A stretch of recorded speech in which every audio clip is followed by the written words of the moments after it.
கர்த்தருக்கு ஸ்தோத்திரம்.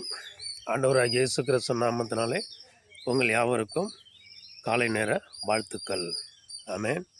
இந்த நாட்களிலும் மத்தேயு புஸ்தகம் 3ஆம் அதிகாரத்தில் யோவான் ஸ்நானன் மனம் திரும்புங்கள், பரலோக ராஜ்யம் சமீபித்திருக்கிறது, நீங்கள் மனம் திரும்புதலுக்கு ஏற்ற கனிகளை கொடுங்கள் என்று சொல்லி யோர்தான் நதியில் எல்லாருக்கும் என்ன பண்ணுறாரு? ஞானஸ்நானம் கொடுக்குறாரு. தன் பாவங்களை அறிக்கையிட்டு தண்ணியில் ஞானஸ்நானம் கொடுக்கிறார்.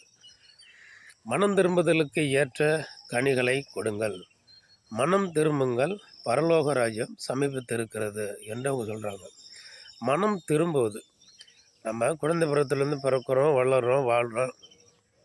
ஆனாலும் பழைய மனம், பழைய இருதயம், பழைய சிந்தை, நம்மள்கிட்ட இருக்கிற பூர்வீகமான நம்மளுடைய அந்த பாரம்பரிய சிந்தை, அப்படியாப்பட்ட இருதயம் நமக்கு இல்லாதபடிக்கு பழைய பாவ பழக்க வழக்கங்கள், பழைய பாவ அசுத்தமான எண்ணங்கள், இவைகள் எல்லாம் முற்றிலும் நம்மை விட்டு முற்றிலும் நீக்கப்பட்டு புதிய இருதயம், புதிய சிந்தை, கடவுள், அதாவது நம்ம ஆண்டவராகிய இயேசு கிறிஸ்து விரும்புகிற, நேசிக்கிற உகந்த இருதயம் ஒவ்வொரு மனிதராகிய நமக்கு இருக்க வேண்டும்.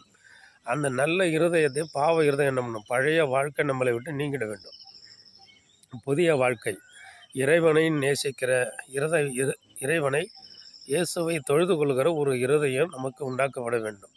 அதனால்தான் யோவான் என்ன பண்ணுறாரு? அப்படியே சொல்கிறாரு, வனாந்தரத்தில் கூப்பிடக்கூடிய சத்தம் உண்டாகும் என்று ஏசாயா தீர்க்கதரிசினால் உரைக்கப்பட்டது அன்றைய நாட்களில் நிறைவேறினதுன்னு அவர் சொல்கிறார். அப்போ நம்ம பாவங்களை அறிக்கையிட்டு யோவானால் யோர்தான் நதியில் ஞானஸ்நானம் பெற எல்லாரும் கூட்டம் கூட்டமாக அவரிடத்துல வந்து அவங்க செய்த ஒவ்வொருவரும் செய்த தன்னுடைய பாவங்களை ஆண்டவரிடத்துல அறிக்கை செய்கிறாங்க. அறிக்கை செய்து அந்த ஓடுற தண்ணீரில் முழுகி புதிய மனிதர்களாக இன்றிலிருந்து கடவுளுக்கு உகந்த மனிதர்களாக வாழ வேண்டும். பாவங்களை அறிக்கை செய்து விட்டு அவர்கள் மனம் திரும்பினார்கள். அப்போ மனம் திரும்பின பிறகு மனம் திரும்புதலுக்கு ஏற்ற கனிகளை கொடுக்கணும். மனம் திரும்பிட்டோம், நல்ல மனுஷனாகிட்டோம், புதிய விதமாய் மாறிட்டு அதற்கு என்ன பண்ணணும்? அதன் பிறகு கடவுளுக்கு ஏற்ற நல்ல செய்கைகள், நல்ல கிரியைகள், நற்செயல்கள், நல்ல பண்புகள், நல்ல பேச்சுகள், நல்ல நடக்கைகள், நல்ல ஒழுக்கங்கள் நம்மிடத்தில் இருந்தால் அதுதான் கனி கொடுக்கிற வாழ்க்கை. அந்த கனி கொடுக்கிற வாழ்க்கை தான் கடவுளும் நம்மளிடத்தில் எதிர்பார்க்கிறார், விரும்புகிறார்.